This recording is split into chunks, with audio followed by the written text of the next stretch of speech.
Hi everyone, and welcome to my sewing room. I'm Rosemary, and this is Enchanting Rosemary Sewing and Embroidery.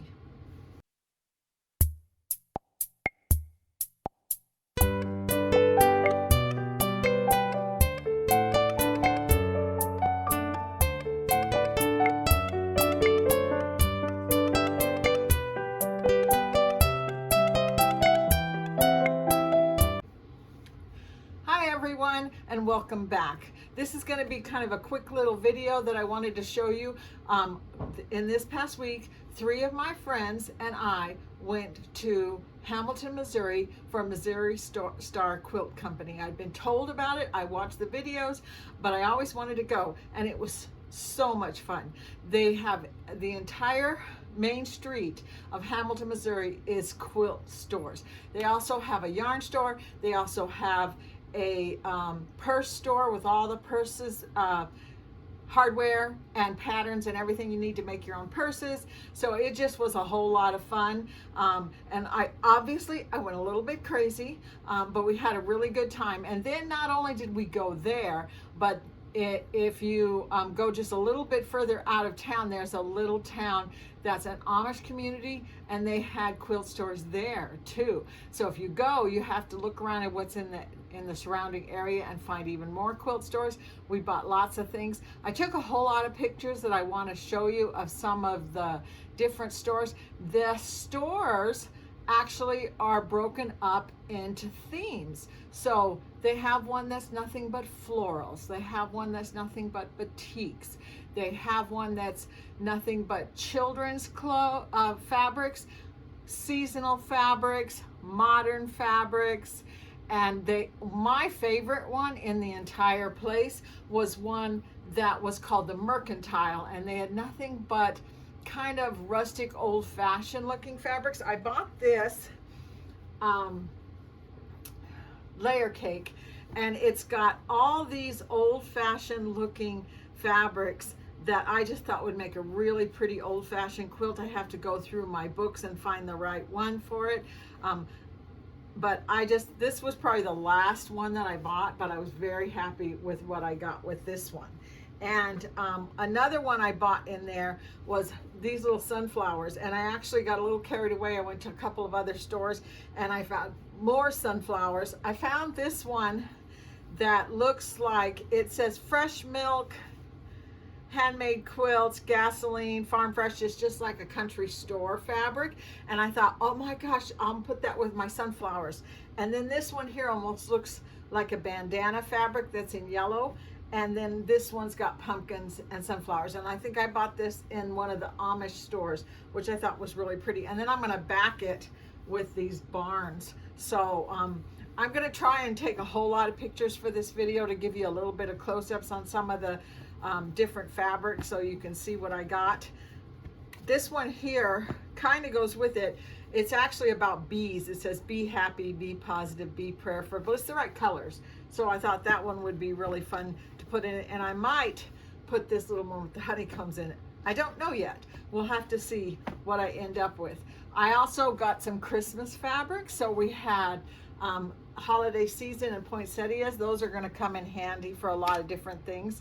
And this one here is probably going to end up being in a little jacket. It's just got the cutest little animals on it, and then there was a coordinating one to go with it and another coordinating one. So I had a lot of fun with that one. We had a little competition among the ladies that went. We all stayed in one room. We stayed in this beautiful little, wasn't really an inn, but it wasn't a bed and breakfast. It was just like a kind of a little hotel, but it was a nice big room, and we all stayed together, and it had a little microwave oven in there and a refrigerator. So it was a nice place to stay, and we all had so much fun in the evening just getting our fabric out and spreading it out on the bed and looking what each other bought and all the different things that we picked up. One of the days every single day they had a special. Like you could go in and they would have they had this school fabric 50% off. So I had to buy that. And I have 2 brothers that live up in like the San Francisco area, and they are both school teachers, and I think they will just go crazy if I send them a quilt. So Patrick and Doug, if you watch my videos, you're going to get a quilt probably in the mail.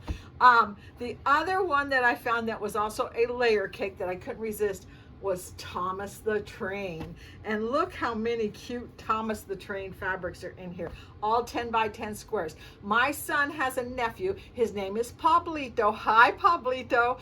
And he's going to get a quilt from me with Thomas the Train. So I just have to find a pattern for that. So those are some of them. I did buy 2 yards of this one that's got kitty cats and sewing machines, and 2 yards of this one that looks kind of like old dress patterns and scissors and old sewing machines, thimbles. It's just a really pretty old-fashioned kind of looking fabric that I'm going to make myself some shirts for. So you may see a video in the near future of me making shirts for me with these two fabrics. But I have to show you my favorite fabric that I bought the whole time I was there was this one. So I told you they have seasonal fabrics and they have Halloween. I'm not a big Halloween person, but I love the colors, and so I end up making Halloween quilts. You've seen my Halloween table runners and my Halloween quilts. It's because I just love the fabrics, and I do like the ghosts and the cute witches. I don't like the spooky stuff, but I do like some of the cute stuff. But my daughter kind of tends to go towards the horror movies and the scary and the spooky and sometimes kind of the icky stuff. But she also likes Gothic. So I'm going to make this quilt, and I'm not going to make it near Halloween because I figure Gothic horror can be done anytime you want to. But this fabric it's got cats and ravens and skulls on it, and then this fabric that has black roses and candelabras. This, if you look at it really close, has got bats. And then the best one of all is this one here that has almost like what you would say the Gilded Age, the late 1800s, but they're skeletons dressed up for a dance with spooky houses in the background. So my daughter is going to just go crazy when she sees this fabric, and I know she's going to just be so excited about the quilt that I'm going to make for her.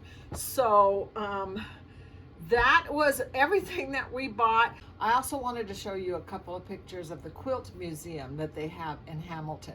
They have a really nice museum there with quilts, but they also have a lot of really old-fashioned sewing machines. I used to work at a store in California where the owner collected the little miniature sewing machines, and they're really kind of fascinating to look at. A long time ago, when people used to go door to door to sell sewing machines, they would give a little miniature of the exact same sewing machine to the little girl in the house as a toy. So you'll see a lot of them that look exactly like the bigger sewing machines, but they're little tiny miniatures.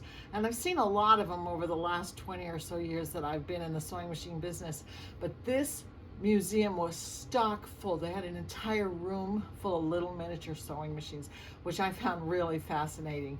They also had an entire room full of miniature quilts, and these are not old quilts. These are made by a lady that I guess lives in that area, but they're really tiny, tiny, tiny pieces. Some of them smaller than 1/8 of an inch. I can't even imagine how you would even put a needle in there to put those together, but lots of little doll beds that she must have collected over the years that I found really interesting, just to see all these beautiful little teeny tiny doll quilts. And because I'm a doll person myself and I love old doll beds and stuff, I found it really fascinating.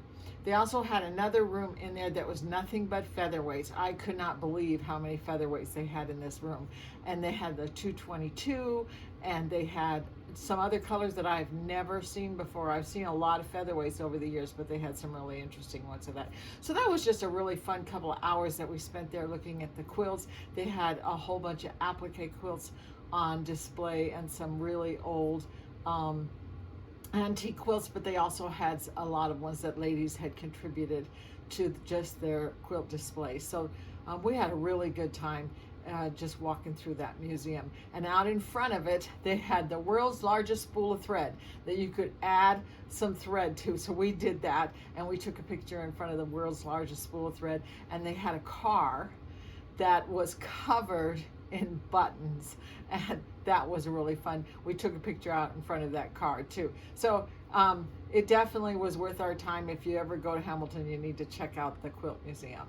I would have to tell you that if you get a chance to go to Hamilton, Missouri, and just spend a couple of days just shopping, you will have the most fun. They didn't have a lot of places to eat though, so I kept thinking we just need to get on the freeway and go out of town to find some place to eat. But other than that, it was just like a really fun vacation. I thought I'd rather come here and go shopping for fabric than go to Disneyland. So anyway, I just thought that would be a really fun video for you to see what I've been doing in the last week, the reason why I haven't had a video on my YouTube channel, and we'll start thinking up new things. If you saw something that you think you'd like to see me make a quilt out of or watch a video on, please make a comment. I will really appreciate it when you subscribe and when you make comments and when you like, and I'll see you next time. Bye-bye.